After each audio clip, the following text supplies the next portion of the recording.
We can It is time to talk employment and jobs. And right now from U.S. Staffing Agency, we've got Jim Dolson and Ben Jones. Good morning, guys. Hey, good morning. Lots of jobs out there. Yes, there are, you know. In fact, I heard a cashier telling a customer last night, oh, gosh, I've got people coming in here trying to hire me away all the time. Well, it's hard not to drive. It's hard not to drive around and not see those signs like, you know, apply here and that sort of thing. So, yeah.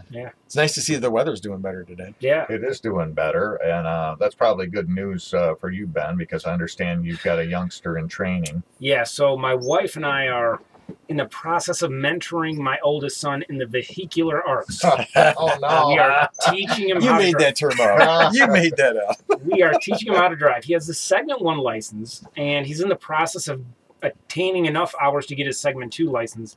So in light of this, we thought we'd share a couple of crazy stories that these driving instructing mentors have had over the years. We had to limit it to just two, but there are dozens. Well, here's a pretty good one. The first one, we don't know who these people are, just disclaimer here. We don't think they're local. So unless you know this person, right? So this one, the first one is about a girl that was driving for the first time. Now, this is the first time ever behind a vehicle with a steering wheel. Okay, so not just with the instructor, but like the first time ever. So as she was entering onto a low-rising bridge, she drove up the guardrail and flipped the car on its back. Yeah. Oh, my God. Not good, not good. No. Well, and after a number of seconds, a few awkward seconds of nothing going on, the poor driver in the backseat, the student driver said, well, I guess I'm not driving today. It's like understatement of the day. Yes. You would be correct. Well, this last one is about a student who single-handedly took out the entire fleet of driver's ed's cars. There's only two, but the first day this has got to be legendary, by the way, by now. She opened the car door just as the other driver's ed car was passing, and it ripped off the car door. Oh, just like in the cartoon. Right. Just like a cartoon, that's right. So the next week, they decided to give her another shot with the one remaining car. She was going down a hill and taking a turn and did not brake, and she flipped the car onto its back. Oh, my goodness. So all the students in driver's ed had to wait weeks until these cars... She needs to be on the NASCAR circuit with that kind of driving skill. That's exactly right, yeah. There's no brake pedal. Talk about persona non grata, man. All those students drive, want their license, and now they got to wait. Oh, man. Well, as you may have guessed, Tim, with all this talk about mentoring and driving, that sort of thing, we're talking about an article from the Kellogg Insight. It's from back in August, and it was authored by a researcher named Diane Brink. And the title of the article is 5 Ways to Get the Most Out of a Mentor-Protege Relationship. And Tim, I don't remember we've asked you this before, but can you think back to someone who mentored you? Have you seen mentoring work before? Well, and I can think of 2 guys that worked in radio in Kalamazoo that were very instrumental in helping me learn how to do it and what to do. And absolutely. Yeah. Nice. Try to do that here too. Sure.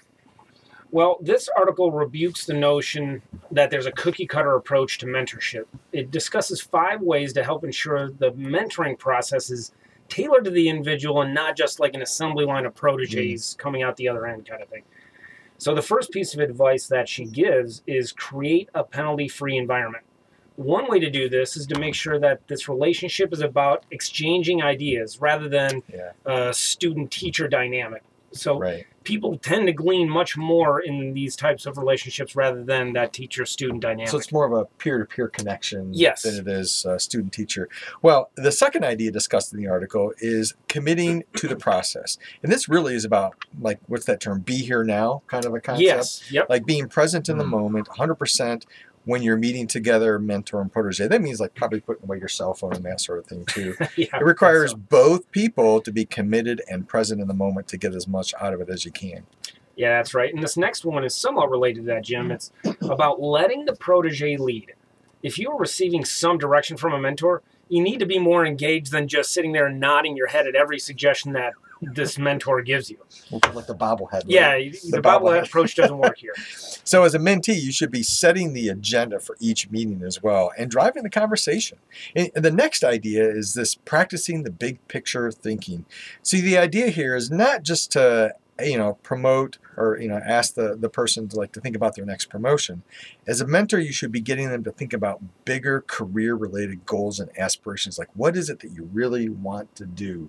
Yeah, like bigger not picture just your things. Not just your next promotion. Like, what do you really? What's the end game here? Yeah, absolutely. The final thing discussed in the article is recognize learning opportunities for both mentor and mentee. Brink shared an experience when she was a mentor. She was mentoring a digital native. Now, Tim, don't ask me what a digital native is. I have no idea. They live on an island. They know and they have pitchforks. That's right. They know stuff. That's right. So this person was on the cutting edge of social and digital marketing, though. And as a result, it helped Brink stay very current on what is a very quickly evolving industry. So, right. Tim, what is something you've learned from a younger person, maybe in that kind of relationship? Well, I mean, just basically digital natives, younger people are not intimidated, and they just have a better knack for using technology. Okay. And a lot of times they're very helpful and right. just explaining, oh, no, you're overthinking it here. It's just this. Oh, yeah, and okay. they don't know a world without the internet. Yes, that's correct. Or without a cell phone. But baby boomers, it's different. In fact, we still call them cell phones. They're actually smartphones, right? Yes. They've evolved from bag phones to mobile phones to cell phones. Right. Flip phones are in there someplace. Now, listen, maybe you're looking for a new address to work at. If that's the case, come into U.S. Staffing and let's chat some. Maybe you're an employer that needs to add a few more people to your team. Contact us. We have a lot of great team members that are looking for a great place to work. Ben, how can folks contact us? If employers and potential team members want to talk with us, they can find us on Facebook at U.S. Staffing Agency. They can live chat with us on our website at usstaffingagency.com, or come into our Battle Creek location at the Mingus Creek Plaza at 5420 Beckley Road, Suite C. Our phone number there is 589-6507. Yeah. And we don't have any cars flipped upside down. No cars flipped upside down. No, and a great location over there on Beckley Road. Absolutely. Yeah. Very nice It's a new great office place. right there. Yeah. Yep. Thanks, guys. We'll talk to you again next week. Absolutely. Thanks, Tim.